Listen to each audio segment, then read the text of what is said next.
Sinong umahon tayo ba o sila?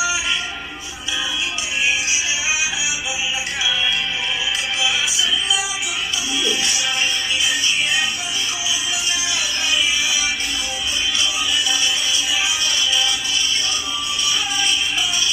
Araw-araw na kumakayod ka, na magkakalyo ang mga palad na halos hindi na makayakap ang pamilya na umaasa sa amin sa karampot na kinikita na nababawasan pa ng buwis sa kaltasan pa ng mga nasa taas ng labis-labis kahit pikit matang tinitis ang manipis na halaga sa inyo ay walang nipis sa inyong kitang makapal. Bilang parang imburnal mukha na di nakalang tibagin na literal mga nakatungtong sa pedestal gamit ang mga pinaghirapan namin ng legal mga pangako na bula ng mga bulaan pinapaikot ang badla sa kalawakan. Meron pa bang hiya na natitira sa katawan? Ito'y inyong pakinggan. Hoy!